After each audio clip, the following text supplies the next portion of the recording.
AIS ini Damri.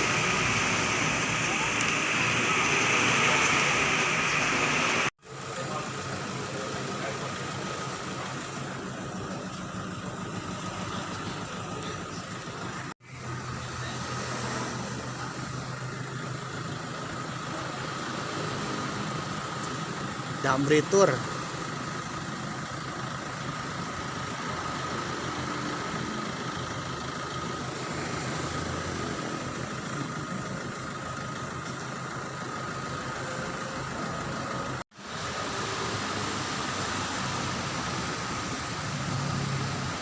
Alun-alun Kota Malang, Purwodadi, Nongko Jajar, Tutur, Tosari, Wonokitri.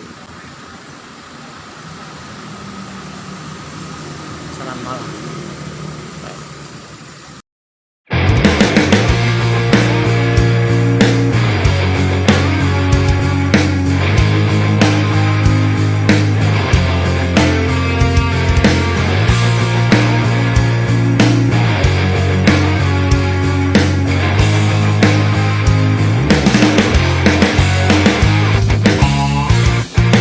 Aku ingin terbang tinggi seperti elang, melewati siang malam, menembus awan.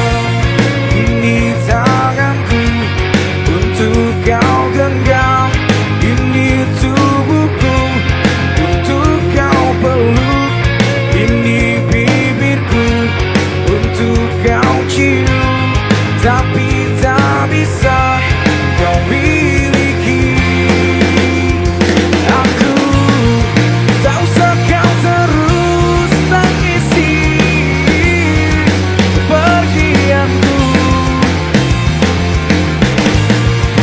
Air mata takkan memanggilku untuk kembali. Aku adalah mimpi-mimpi sedang melintasi sang perawan yang bermain dengan perasaan. Ini tanganku untuk kau genggam, ini tubuhku untuk kau peluk. Ini bibirku untuk kau cium, tapi tak bisa kau miliki.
Oke guys, menuju Bromo menggunakan bis Damri. yes, Au. yes ya.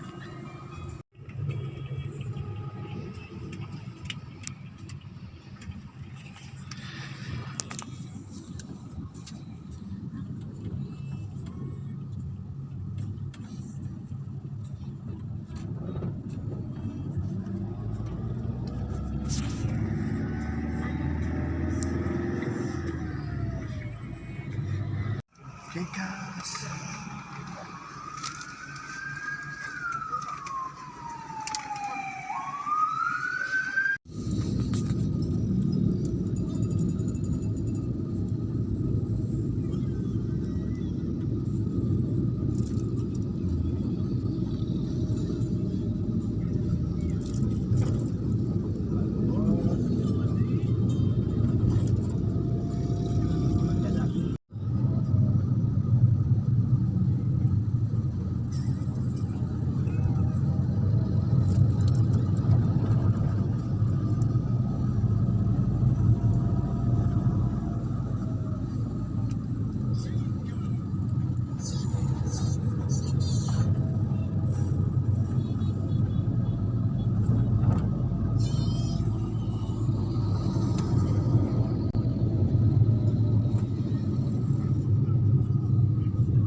Bismillahirrahmanirrahim. Assalamualaikum warahmatullahi wabarakatuh. Om Swastiastu, Namo Buddhaya, salam kebajikan. Om Santi Santi Om.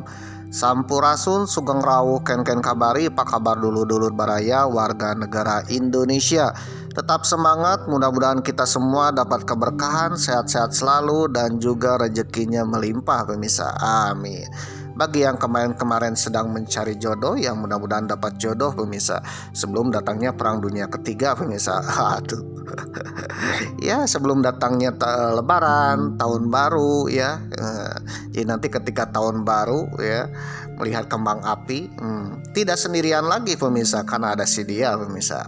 Ya, memang doakan mudah-mudahan yang sedang mencari jodoh dapat jodoh pemirsa, dan segeralah kalau sudah siap ke pelaminan pemirsa, jangan ditunda-tunda. Waduh. Selain itu, bagi yang sedang mencari pekerjaan, mudah-mudahan dapat pekerjaan pemirsa yang layak, yang bisa mensejahterakan diri kita, keluarga kita, dan juga ikut serta menggerakkan roda perekonomian negara kita pemirsa. Amin. Bagi yang sedang berjuang untuk mendapatkan sesuatu ya, untuk mendapatkan visi misi, target, atau yang ingin dicapai atau yang ingin diraih, mudah-mudahan terlaksana dan teraih pemirsa, tercapai pemirsa. Ya, mudah-mudahan tercapai pemirsa. Memang doakan mudah-mudahan kita semua tercapai ya, keinginan kita, visi misi kita, tujuan kita pemirsa. Amin. Oleh karena itu, marilah kita bersyukur dan juga berdoa kepada Tuhan Yang Maha Esa. Mudah-mudahan dengan doa kita, sujud kita, dan rasa syukur kita dikabulkan oleh Tuhan Yang Maha Esa. Amin. Ubur-ubur ikan lele, selamat pagi le di kota Malang. Di Provinsi Jawa Timur le. Waduh, Mamang sedang berada naik damri pemirsa. Kemana Mang? Oke pemirsa yang berbahagia, episode ke-16 Mamang sedang naik damri pemirsa ya. Naik damri menuju Wonokitri, Bromo, dari stasiun Damri Malang pemirsa. Waduh. Dan ini adalah salah satu angkutan moda transportasi umum yang melayani antara kota Malang dengan Wonokitri, Bromo pemirsa. Jadi ini hanyalah satu-satunya, dan ada satu saat itu pemirsa. Waduh, satu kali keberangkatan, satu kali pulangnya pemirsa. Oke pemirsa yang berbahagia, Mamang akan pergi ke Gunung Bromo dengan jalan yang agak lain. Salah satunya naik damri ini pemirsa. Mamang berangkat dengan naik damri ya, dengan kendaraannya milik Elep. Milik travel ya, mirip-mirip travel lah. Dengan mobilnya minibus Hiace ya, Hiace atau Kia nih. Ya, mirip-mirip L300 gitu pemirsa. Waduh. Besar-besar, yang penumpangnya berisi 15 orang pemirsa. 12 penumpang ya, supir dan kondektur plus 1 dengan bagasi. Waduh. Jadi total penumpangnya 12 orang pemirsa. Dengan supir ya 13 pemirsa. Waduh. Oke pemirsa yang berbahagia, ternyata ongkos dari kota Malang ya, stasiun Damri Malang ini ke Wonokitri cuma 12.500 pemirsa. Waduh. Dengan ongkos 12.500 memang sudah sampai ke Gunung Bromo pemirsa. Dengan fasilitas Damri yang sekarang jauh lebih baik daripada zaman dulu pemirsa. Waduh. Ya, mirip-mirip travel eksekutif pemirsa. Apalagi moda transportasinya, kendaraannya sudah di-upgrade kekinian pemirsa. Bahkan ada AC di dalamnya. Waduh, tempat kursinya juga mirip eksekutif, tapi ongkosnya 12.500 pemirsa. Waduh. Jadi dari Malang ke Wonokitri Bromo ini jaraknya kurang lebih ya, dalam perjalanan 2 jam perjalanan pemirsa. Ya, sekitar 60 kilometeran pemirsa. Sejarak antara kota Tasikmalaya ke Tasik Selatan pemirsa. Waduh.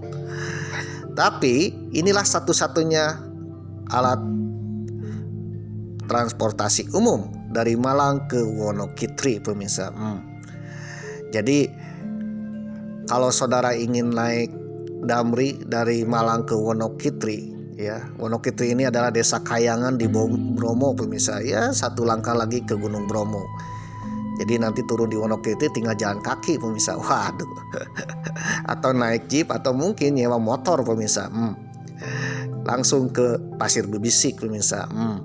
Oke pemirsa yang berbahagia, jadi kalau saudara ingin naik bis Damri ini, saudara harus pesan jauh-jauh hari di aplikasi Damri Akses pemirsa. Ya, Damri aplikasi ya, download aja di Play Store pemirsa ya. Lalu daftar dan juga ya cari-cari jadwal dan juga mungkin cari-cari schedule yang tepat, karena sejauh ini yang naik Damri ini penuh sekali pemirsa. Waduh, full sekali pemirsa.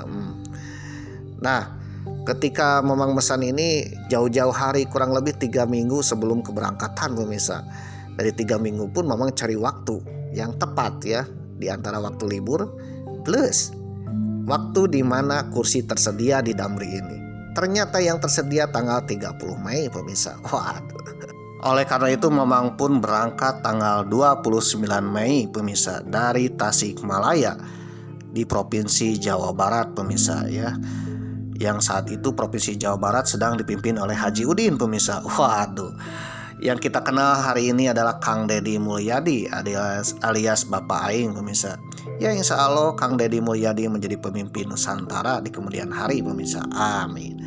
Jadi Mamang naik kereta api dari Tasikmalaya ke Malang ini 2 kali naik kereta api pemirsa. Karena waktu itu tiket kereta api Malabarnya habis pemirsa. Waduh. Tapi meskipun tiket kereta api Malabarnya habis, Mamang naik 2 kali kereta api. Ternyata naik 2 kali kereta api ya, harganya lebih murah daripada naik kereta api Malabar. Saudara penasaran ya? Saudara yang belum nonton, tontonlah episode-episode pertama pemirsa supaya kronologis ya. Supaya naik kereta apinya agak murahan pemirsa. Waduh. Ditambah lagi Mamang pun naik Damri ini untuk menuju Wonokitri Bromo pemirsa. Waduh, dari kota Malang dengan harga ongkos 12.500. Kali 3 ya 36 ribuan pemirsa ya, 38 ribuan. Waduh. Oleh karena itu ya, dengan Damri ini Mamang akan pergi ke Bromo dengan harga hemat pemirsa ya, ala backpackeran. Ternyata Damri ini juga ya melayani para penumpang yang naik di stasiun atau mungkin Tugu Alun-Alun Kota Malang pemirsa. Waduh. Tadi pagi Mamang turun dari stasiun Malang pemirsa ya, jalan-jalan di Tugu Alun-Alun Kota Malang. Naik Maxim atau taksi online ke PO atau markas Damri atau stasiun Damri Malang pemirsa. Takutnya tertinggal. Ternyata penumpang yang lainnya termasuk salah satunya bule malah naiknya di stasiun Malang pemirsa. Waduh. Jadi Damri ini berangkat dari stasiun Damri Malang pukul 7.15 waktu Indonesia Barat. Tidak langsung ke Bromo pemirsa, tetapi singgah dulu di stasiun Malang, kereta api Malang pemirsa, dan di Tugu Alun-Alun Kota Malang untuk naik penumpang pemirsa. Jadi naik penumpang bisa di situ pemirsa. Ternyata penumpang yang belum datang ke markas Damri itu akan dihubungi oleh driver pemirsa ya, dan disuruh tunggu di stasiun Malang atau mungkin di depan Balai Kota Malang atau alun-alun Tugu Malang pemirsa. Seandainya Mamang tahu begitu ya, ngapain Mamang naik taksi online pemirsa? Waduh. Tapi dengan naik taksi online pun ya ada nilai plusnya, yaitu Mamang agak sedikit jalan-jalan pagi hari pemirsa di sekitaran Kota Malang. Oke pemirsa yang berbahagia, mungkin saudara yang baru datang di episode ke-16 ya, agak membingungkan juga ya. Oleh karena itu tontonlah episode sebelumnya, Mamang sudah cantumkan di link deskripsi pemirsa. Oke pemirsa yang berbahagia, setelah penumpang terisi semua, Damri pun berjalan ya menuju Desa Kayangan, Wonokitri ya, di kaki Gunung Bromo. Wonokitri ini masuk ke Kabupaten Pasuruan pemirsa. Waduh. Nah sebenarnya untuk menuju Wonokitri ini ada beberapa jalur pemirsa, tetapi untuk Damri ini melewati jalur Singosari Lawang pemirsa. Waduh, jadi agak memutar dulu ya. Dilihat dari Google Map ya, Mamang melihat jalur perjalanan Mamang ternyata memutar dulu ke Lawang pemirsa. Waduh, melewati Kecamatan Singosari, pemirsa. Kecamatan yang dahulu adalah ibu kota Kerajaan Singosari, yang raja terkenalnya adalah Prabu Kertanegara, pemirsa. Waduh. Yang sekarang nama Singosari hanya sebuah kecamatan, pemirsa. Padahal zaman dulu adalah sebuah kerajaan yang besar, pemirsa. Waduh. Sebuah kecamatan yang bekas ibu kota Singosari. Raja terkenalnya adalah Prabu Kertanegara, pemirsa. Kalau berbicara tentang Prabu Kertanegara, waduh, memang teringat dengan Jalan Kertanegara nomor 4, pemirsa, ya, di Jakarta, yaitu tempat tinggalnya Bapak Prabowo, ya, yang sekarang memimpin negeri ini. Beliau adalah sang macan Asia, pemirsa. Waduh. Ya, memang doakan mudah-mudahan Bapak Prabowo sehat-sehat selalu, tetap semangat, dan mudah-mudahan bisa membawa negeri kita ke negeri yang sejahtera, tentram, adil, makmur, sejahtera, aman, dan terbebas dari hama-hama, pemirsa. Dan mudah-mudahan saja negeri kita menjadi sang macan Asia yang mampu menjadi negeri macan Asia, pemirsa. Apalagi kan beliau ini adalah sang macan Asia, pemirsa, yang insya Allah akan membawa negeri kita menjadi macan Asia yang bisa menggaungkan ke dunia, ya, bisa mendamaikan dunia dan menjadi negeri besar, negeri yang disegani oleh bangsa yang lain, pemirsa. Amin. Oke, pemirsa yang berbahagia, sambil menikmati perjalanan dari Kota Malang menuju Wonokitri Bromo, ketika Damri ini melewati Kecamatan Singosari, ya, Mamang sempat melihat sebuah gerbang, ada tulisan bahwa di dalam sana ada Candi Singosari. Itu artinya disinilah ibu kota Singosari, salah satu kerajaan singa. Waduh, kerajaan yang dipimpin oleh Prabu Kertanegara, pemirsa, yang menjadi singa Asia atau macan Asia yang disegani oleh bangsa-bangsa lain, termasuk saat itu bangsa Mongol, Tartar, pemirsa, atau Kaisar Kublai Khan, ya, Kaisar dinasti Yuan keturunan Mongol, yang saat itu Mongol ini adalah ibaratnya negara superpower, pemirsa, di mana bangsa Eropa dan Asia lainnya ciut, ya, meong, aduh, yang kalah jadi kucing, waduh. Tetapi Prabu Kertanegara menantang, pemirsa, ya, bahkan disegani, pemirsa.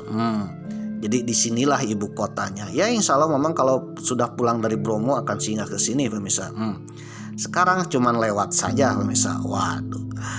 Nah, ketika lewat di sini, ya, memang teringat juga dengan kakek buyutnya Prabu Kertanegara, pemirsa. Beliau adalah pendiri kerajaan Singosari, yaitu Ken Angrok, pemirsa. Waduh, mungkin saudara tak asing dengan Ken Angrok. Waduh.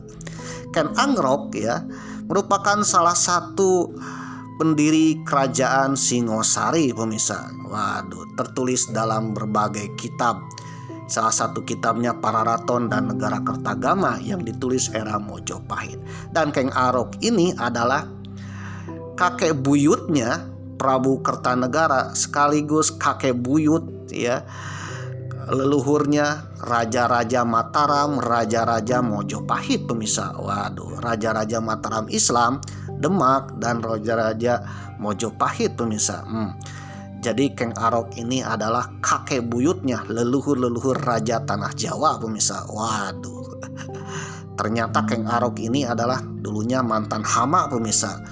Hama-hama begal, pemirsa, tetapi jadi raja. Oh, kenapa tuh?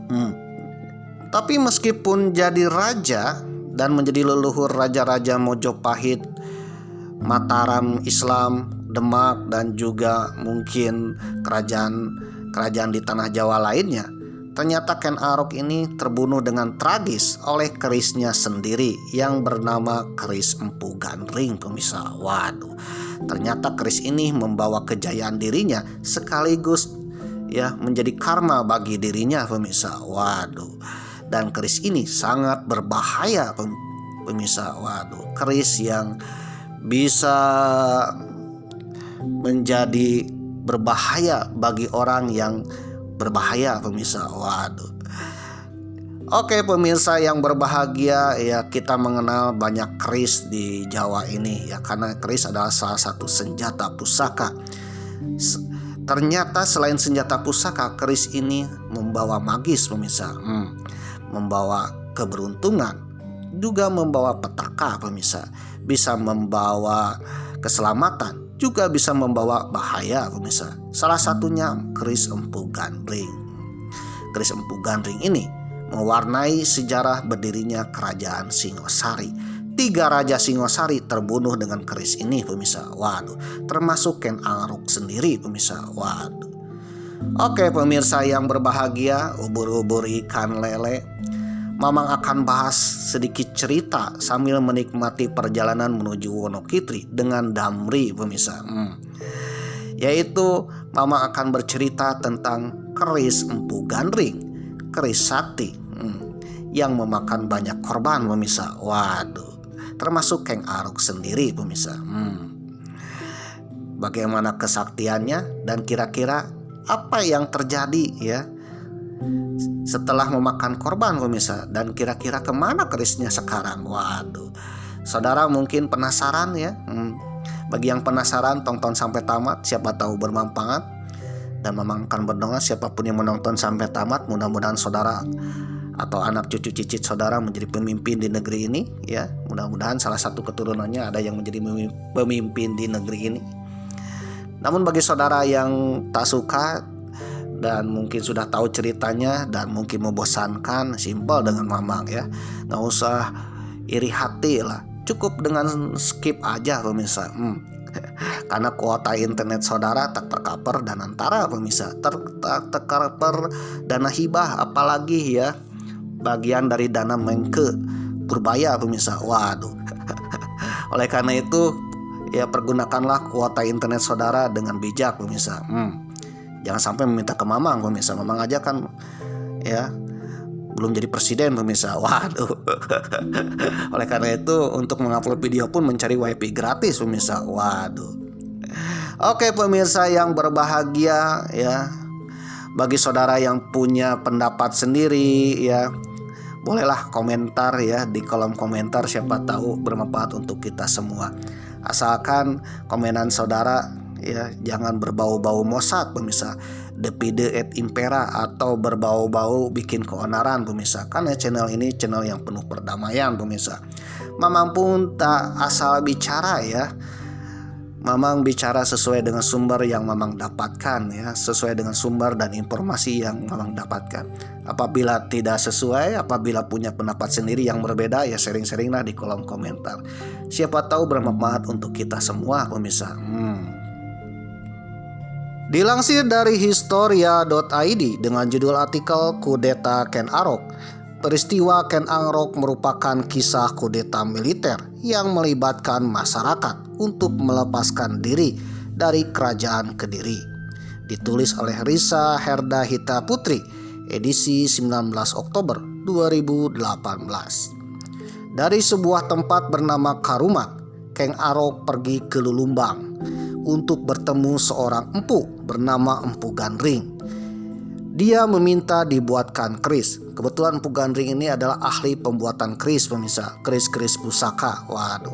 Jadi kebiasaan zaman dulu, sebelum seseorang ingin berkuasa, ingin menjadi pemimpin, ya harus mempunyai keris pemirsa, harus mempunyai keris pusaka pemirsa. Waduh.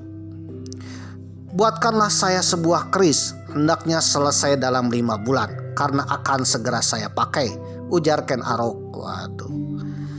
Janganlah 5 bulan. Kalau engkau ingin baik, sebaiknya 1 tahun saja, karena cukup baik tempaannya, jawab Empu Gandring. Ken Arok merasa terlalu lama. Sesudah 5 bulan, dia kembali menagih kerisnya pada Empu Gandring. Mana keris pesananku? Tanya Ken Arok. Waduh. Ini sedang saya kerjakan, jawab Empu Gandring yang tengah menggosok keris tersebut. Ternyata proyek pembuatan keris itu hanya sampai 60% pemirsa. Artinya belum jadi pemirsa. Waduh. Jadi baru setengah jadi pemirsa. Proyek yang baru setengah jadi.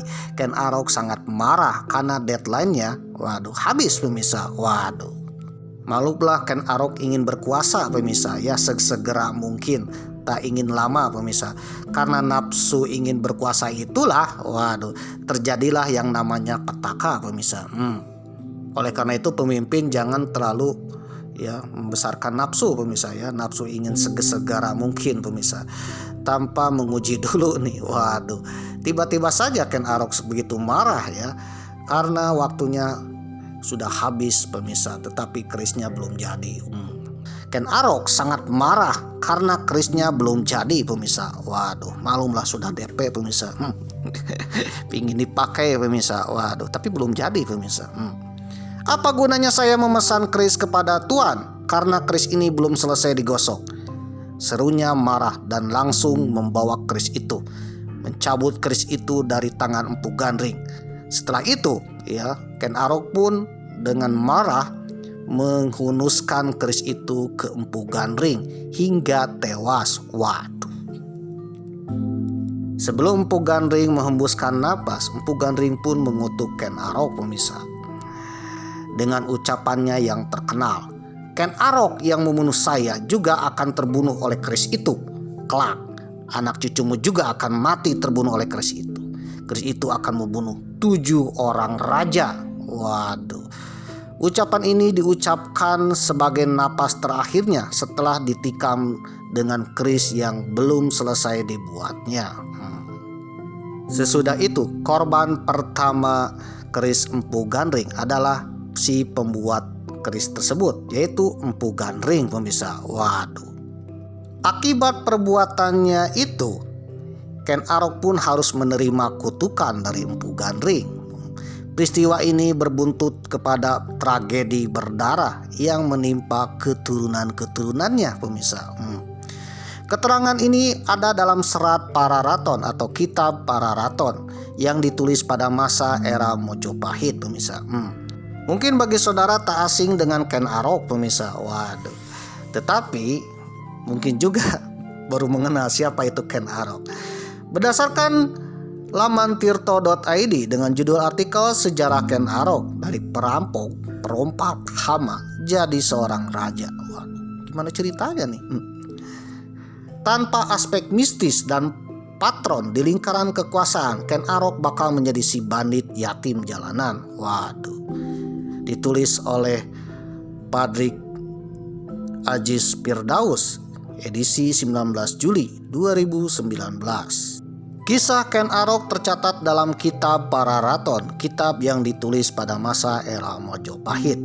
Diduga Ken Arok tumbuh dari keluarga petani dan lahir pada tahun 1182 di dekat Sungai Brantas, Provinsi Jawa Timur pemirsa.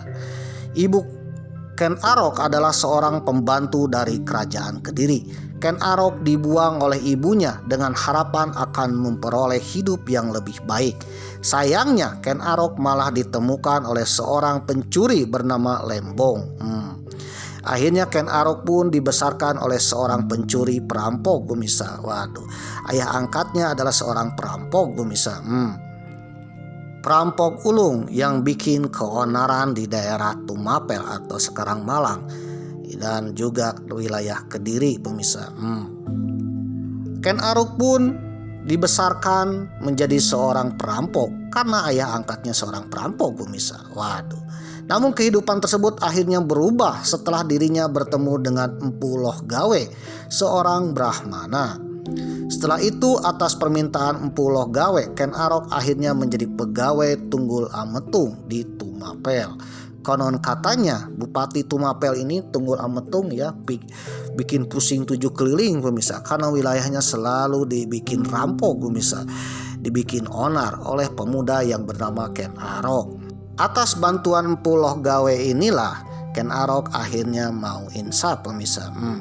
Supaya tidak terjadi perampokan lagi, Tunggul Ametung pun merekrut Ken Arok, mantan rampok, mantan begal, mantan hama, menjadi security pemirsa, menjadi pengawal pribadinya.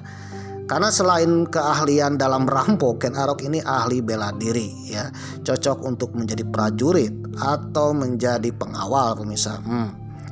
Akhirnya Ken Arok pun bekerja menjadi pegawai security-nya Tunggul Ametung. Bupati Tumapel atau Bupati Malang saat itu. Saat bekerja tersebut, Ken Arok tertarik ya dengan istri Tunggul Ametung, yaitu Ken Dedes. Waduh. Ken Dedes adalah putri dari Empu Parwa yang hidup di lereng Gunung Kawi. Ya, tiba-tiba Tunggul Ametung ya tertarik dengan putrinya Empu Parwa, yaitu Ken Dedes. Konon katanya Ken Dedes pun tiba-tiba diculik ya oleh Tunggul Ametung pemirsa, untuk dibawa pulang ke rumahnya tanpa sepengetahuan Empu Purwa. Waduh, alias ayahnya Ken Dedes. Nah, sesampainya di rumah ya, ketika diturunkan dari kudanya, Ken Dedes ya tiba-tiba samping Ken Dedes tersibak angin pemirsa. Anunya kelihatan mengkilap di depan mata Ken Arok. Konon katanya disitulah Ken Arok mulai menyukai Ken Dedes pemirsa. Waduh. Nah, Ken Arok pun tergoda dengan kecantikan Ken Dedes. Konon katanya ya, anunya Ken Dedes yang mengkilap itu tersibak angin. Ken Arok sempat bertanya kepada ahli ya, orang pintar pemirsa.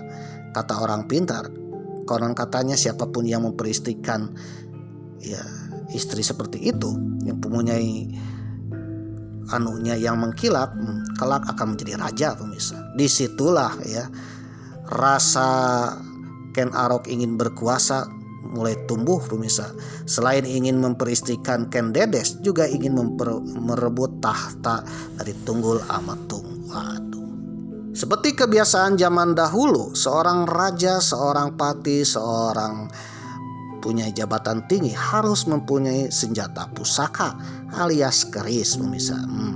Oleh karena itu, Ken Arok pun mendengar ada seorang empu yang ahli pembuat keris, yaitu Empu Gandring yang berada di selatan Malang pemirsa. Waduh. Akhirnya Ken Arok pun pergi ke Lulumbang, yaitu daerah selatan Malang, di mana tempat tinggal Empu Gandring pemirsa. Disitulah Ken Arok memesan keris kepada Empu Gandring pemirsa. Dan Ken Arok meminta keris itu harus selesai dalam waktu 5 bulan. Yang namanya empu, keahlian zaman dulu, selain membuat keris dari baja, keris itu pun harus jadi pemirsa, harus 100% jadi. Jadinya itu baik secara mitologi, secara fisiknya maupun secara spiritualnya pemirsa.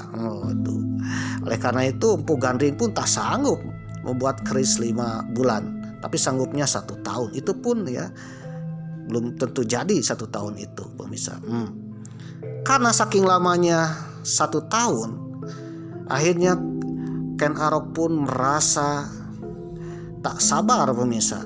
Setelah 5 bulan pembuatan keris, Ken Arok pun datang ke Empu Gandring dan terjadilah tragedi yang memilukan, yaitu Empu Gandring dibunuh oleh Ken Arok pemirsa. Akhirnya Ken Arok pun kembali ke Tumapel pemirsa. Waduh, kembali bekerja sambil mencari cara untuk kudeta pemirsa. Waduh. Di Tumapel, Ken Arok berkawan dengan Kebo Ijo. Kebo Ijo ini adalah kawan seprofesi, sama-sama punggawa, sama-sama pengawal sekuritinya Bupati Tumapel, yaitu Tunggul Ametung pemirsa. Nah, karena Ken Arok membawa keris yang dibawa dari selatan Malang ini, waduh, kerisnya meskipun belum jadi tapi sudah berbentuk pemirsa, sudah berbentuk indah pemirsa. Waduh. Yang namanya zaman dahulu ya, membawa keris ini seperti membawa pusaka yang berharga pemirsa. Saking sulitnya untuk membuat keris. Waduh. Akhirnya Kebo Ijo pun, seorang teman karibnya Ken Arok, tertarik dengan keris yang dibawa oleh Ken Arok pemirsa. Waduh. Kebo Ijo pun meminta untuk dipinjamkan keris itu. Waduh. Ken Arok berkawan dengan Kebo Ijo yang dikasihi Tunggul Ametung. Dengan cerdik, Ken Arok membuat Kebo Ijo itu tertarik dengan keris berukiran kayu cangkrik yang dibawanya. Akhirnya Ken Arok pun meminjamkan kepada Kebo Ijo.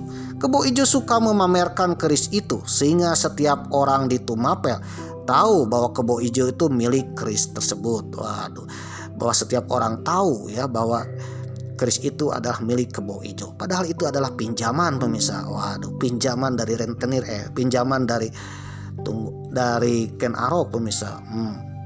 Jadi itu bahayanya pinjaman pemirsa ya. Jebakan utang pemirsa. Maaf. Pada suatu malam Ken Arok mengambil keris itu dari tangan Kebo Ijo yang kebetulan Kebo Ijo sedang tertidur lelap. Ken Arok diam-diam membawa keris itu dari tempat tidur Kebo Ijo. Lalu keris itu dibawa Ken Arok pemirsa ke suatu kamar, di mana kamar itu terdapat Ken Dedes dan juga Tunggul Ametung yang sedang tidur lelap pemirsa. Waduh. Diam-diam ketika Tunggul Ametung sedang tertidur lelap, ya, Ken Arok pun langsung menikam Tunggul Ametung dengan keris Empu Gandring tersebut pemirsa, sehingga akhirnya si keris itu menancap di dada Tunggul Ametung pemirsa. Waduh. Pada suatu malam Ken Arok mengambil keris itu tanpa sepengetahuan Kebo Ijo. Ken Arok menikam Tunggul Amet yang tertidur dan meninggalkan keris itu tertancap di dadanya. Waduh. Jadi keris itu sudah memakan 2 korban pemirsa. Gemparlah pagi hari pemirsa. Pagi harinya gempar pemirsa, karena Bupati Tumapel terbunuh pemirsa. Terbunuh oleh seseorang dengan sebilah keris pemirsa. Keris yang menancap di dadanya. Warga Tumapel yang pernah melihat keris itu yang tertancap di dadanya, ternyata keris itu bagi warga Tumapel adalah keris Kebo Ijo pemirsa. Waduh, warga Tumapel yang pernah melihat Kebo Ijo memamerkan keris itu serta merta selalu membawanya keris itu, akhirnya Kebo Ijo pun yang semalaman tertidur lelap menjadi tersangka pemirsa. Waduh, kebayang ya, baru bangun dari pagi hari ya, gempar, banyak orang yang ribut ya karena ada yang pembunuhan. Tiba-tiba si Kebo Ijo ketika membuka mata dan ingin tahu apa yang terjadi, sudah ditangkap oleh massa pemirsa. Waduh, ditangkap oleh pengawal karena si Kebo Ijo adalah pembunuh Tunggul Ametung. Apa buktinya? Keris itu yang menancap, keris yang selalu dibawa-bawa Kebo Ijo, dan masyarakat tahu bahwa keris itu milik Kebo Ijo, bukan milik Ken Arok. Waduh. Jadi itulah bahayanya pamer pinjaman pemirsa, pinjaman pamer. Waduh. Jadi sebaiknya kalau pinjaman jangan pamer pemirsa. Waduh, nanti kalau ada masalah kita yang terbawa-bawa. Adean ku kuda berem pemirsa ya. Pamer dengan barang batur ya. Waduh. Ken Arok akhirnya bebas dari tuduhan ya, karena itulah kecerdikan Ken Arok pemirsa. Ken Arok bebas dari tuduhan tetapi tidak terbebas dari kutukan Empu Gandring. Kebo Randi yang masih kecil menangisi kematian ayahnya. Kebo Ijo merasa terharu. Ken Arok menjadikan Kebo Randi sebagai pekatik atau abdi dalam. Ken Arok akhirnya berhasil memperistrikan Ken Dedes. Tidak itu saja, Ken Arok pun tiba-tiba diangkat oleh masyarakat menjadi seorang bupati pemirsa. Waduh, seorang pemimpin di Tumapel untuk menggantikan Tunggul Ametung yang terbunuh pemirsa. Tidak ada orang Tumapel yang berani mengganggu gugat. Bahkan keluarga Tunggul Ametung pun diam, tidak berani berkata apa-apa. Tiba-tiba saja Ken Arok diangkat menjadi bupati pemirsa. Ramalan pendeta Lohgawe terbukti bahwa kelak Ken Arok akan menjadi raja pemirsa. Ken Arok akhirnya menjadi raja Tumapel pemirsa. Waduh. Selain jadi raja, Ken Arok pun memperistrikan Ken Dedes, wanita yang dia inginkan pemirsa. Waktu itu Tumapel adalah kerajaan bawahan dari kerajaan Kediri yang dipimpin oleh Dangdang Genis atau nama lainnya Kertajaya pemirsa. Waduh. Melihat Tumapel begitu makmur ya, lebih maju ketika dipimpin oleh Ken Arok, tiba-tiba Dangdang Genis dan atau dikenal dengan Kertajaya, pemimpin kerajaan Kediri, merasa iri pemirsa. Waduh, apalagi Kertajaya pernah bermusuhan dengan para Brahmana, para pendeta, para Buddhisme pemirsa. Waduh, para pendeta yang tidak suka dengan Kertajaya Akhirnya para pendeta itu berbondong-bondong pindah ke Tumapel pemirsa, meminta pelindungan kepada Ken Arok pemirsa. Waduh. Merasa direndahkan, Raja Kediri pun marah pemirsa. Akhirnya Raja Kediri pun menantang Ken Arok untuk berperang pemirsa. Waduh. Akhirnya tentara Kediri dan Raja Kediri yang waktu itu dipimpin oleh Dangdang Genis alias Kertajaya memimpin pasukan untuk menyerang Tumapel pada tahun 1222 Masehi. Pasukan Kertajaya dari Kediri ini bertemu dengan Ken Arok, Bupati Tumapel di Desa Genter pemirsa. Waduh, Desa Ganter. Waduh. Terjadilah perang Ganter pada tahun 1220 Masehi.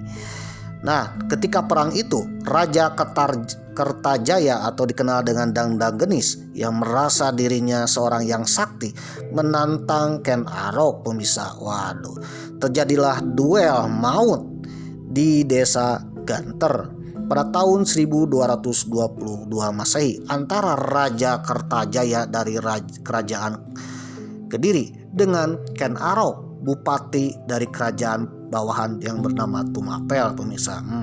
Pertarungan tersebut sengit pemirsa. Waduh.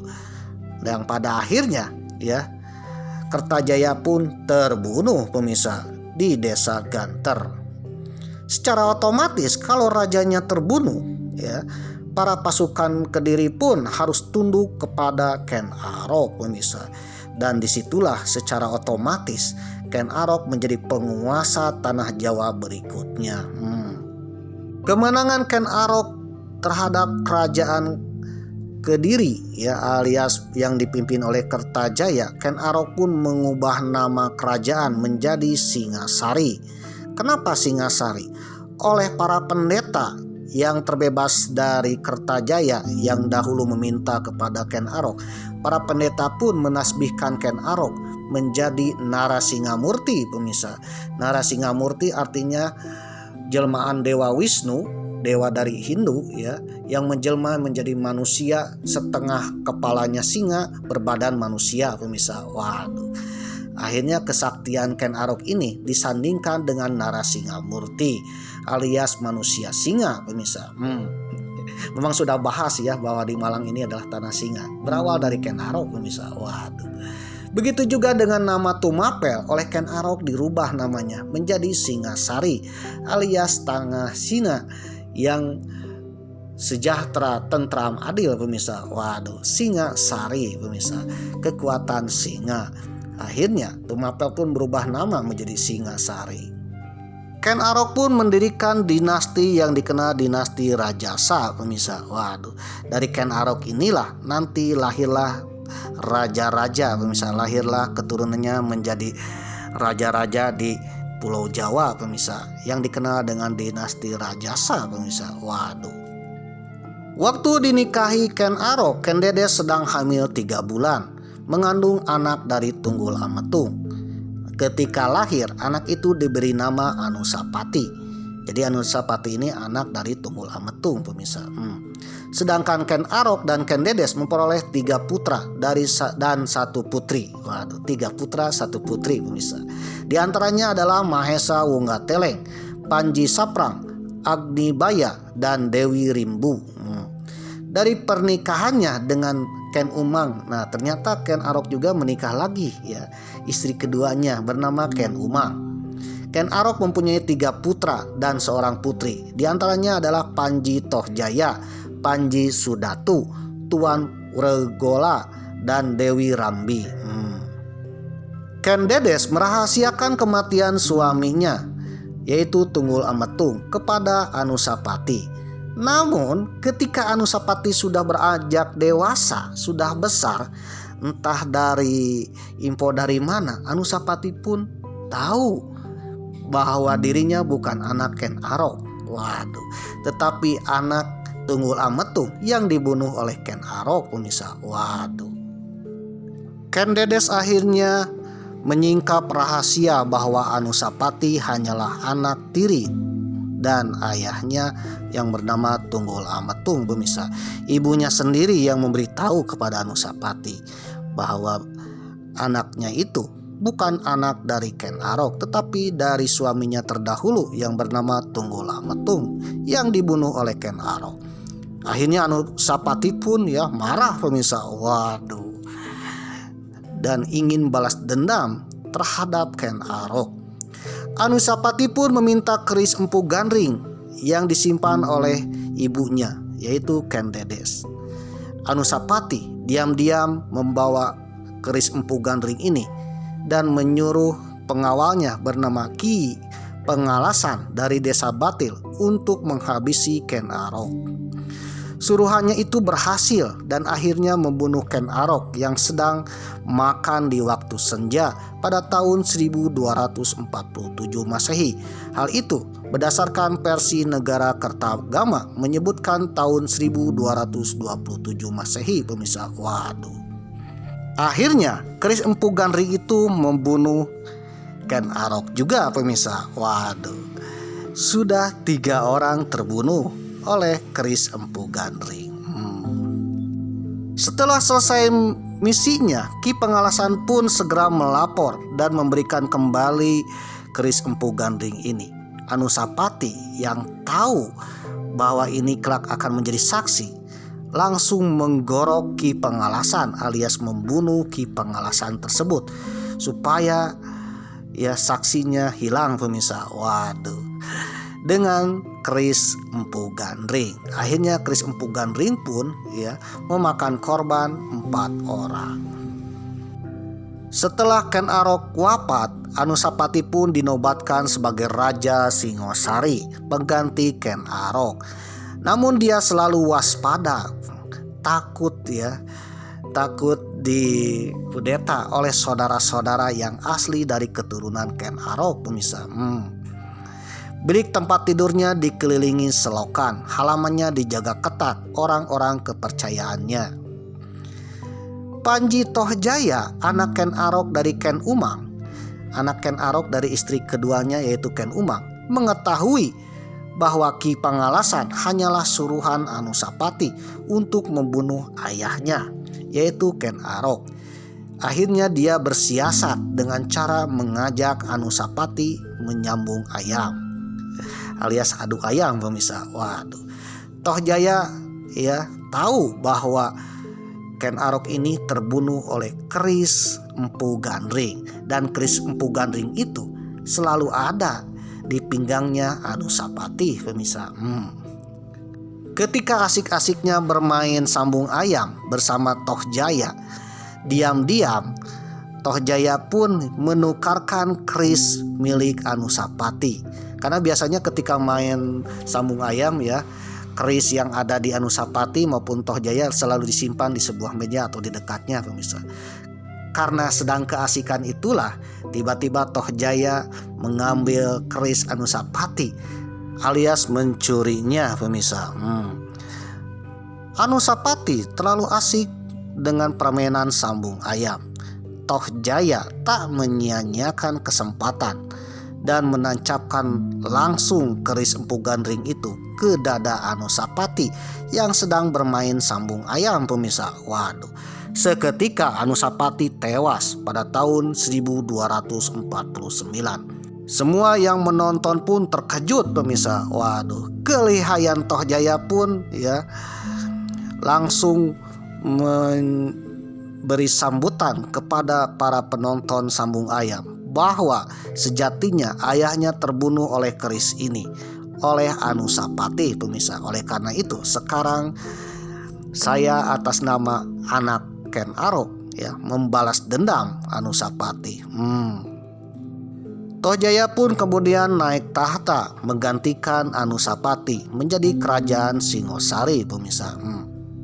Tohjaya berkuasa dengan diselimuti ketakutan juga pemirsa. Waduh, kecurigaan terutama ditunjukkan kepada Ranggawuni, anak dari Anusapati.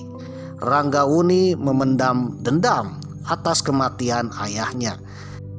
Akhirnya Ranggawuni pun bersekutu dengan putra pamannya bernama Mahesa Campaka, anak Mahesa Wonggateleng yang tak terima tahta kerajaan Singosari diambil Tohjaya. Jadi Ranggawuni ini adalah putra Anusapati, sedangkan Mahesa Campaka putra dari Mahesa Wongga-Teleng, ya, adik Anusapati dari lain ibu pemirsa. Waduh, dengan ayahnya Ken Arok pemirsa.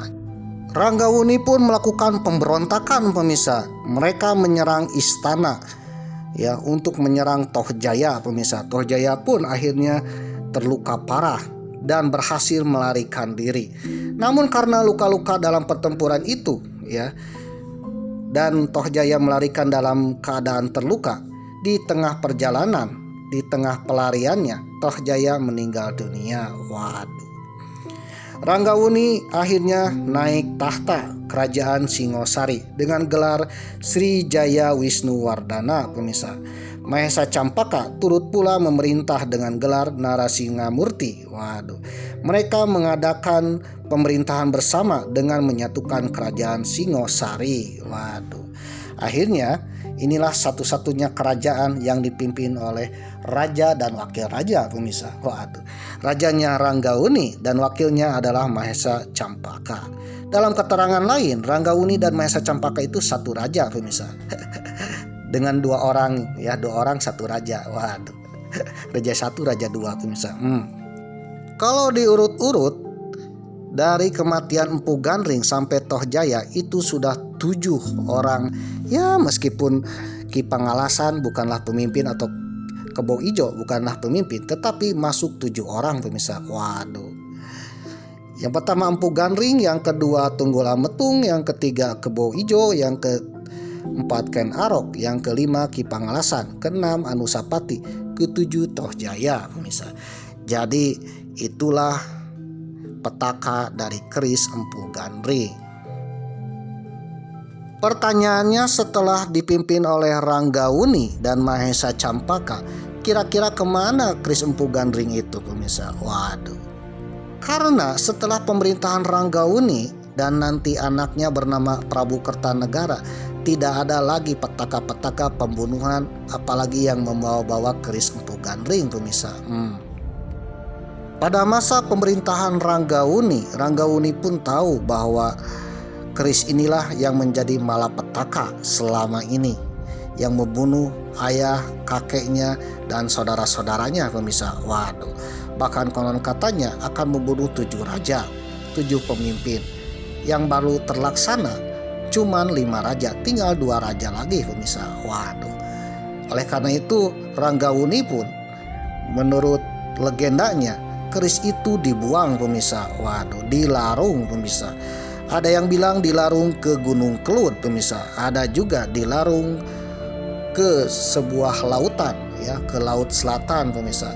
Ada juga yang hilang secara misterius alias moksa ketika menyentuh tanah pemirsa, atau ketika ditancapkan ke tanah. Waduh.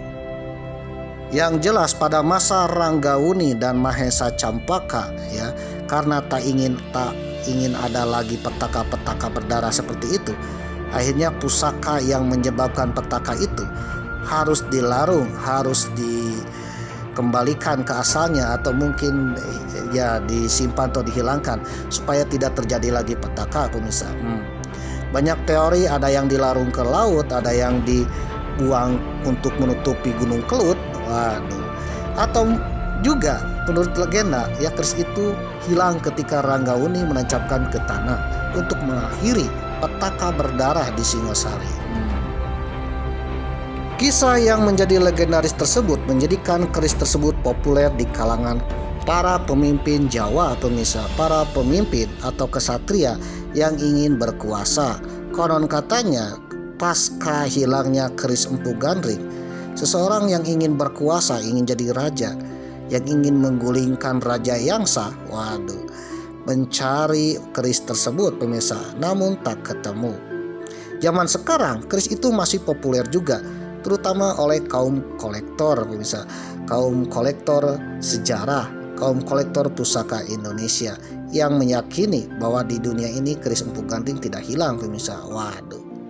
Para kolektor pusaka Indonesia sampai hari ini, ya, para kolektor pusaka Indonesia mencari keris Empu Gandring pemirsa. Waduh. Dilansir dari detikjatim.com dengan judul artikel Keris Empu Gandring milik Ken Arok dan yang ada saat ini, ditulis oleh Eka Rima, edisi 6 September 2023. Keris Empu Gandring bisa disebut spesial karena material dan proses pembuatannya yang membutuhkan waktu lama. Dalam pembuatannya mempunyai spesifikasi keris. Spesifikasi keris Empu Gandring dibuat dari bahan-bahan berkualitas, di mana ada 7 unsur material di dalamnya. Sang pembuat di masa lalu memiliki yang pertama permohonan tertentu untuk keris tersebut, sebagaimana dengan tujuan kegunaannya, di mana keris Empu Gandring dibuat dengan tujuan untuk menjadi pegangan bagi seorang raja besar. Dari situ diyakini hingga kini keris-keris yang diproduksi dengan mengikuti model keris Empu Gandring juga memiliki keunggulan tertentu. Keris itu adalah ilmu metalurgi, yaitu ilmu untuk meramu 7 unsur menjadi sebuah metalurgi besi keris ya. Jadi keris ini bukan besi saja bisa, tetapi ada bahan-bahan lain yang dikenal dengan metalurgi. Metalurgi ini ilmu untuk meracik bahan-bahan keris, di antaranya besi, baja, nikel, titanium, klor, pamor, dan karbon. Konon katanya ada unsur dari batu meteor pemirsa. Waduh.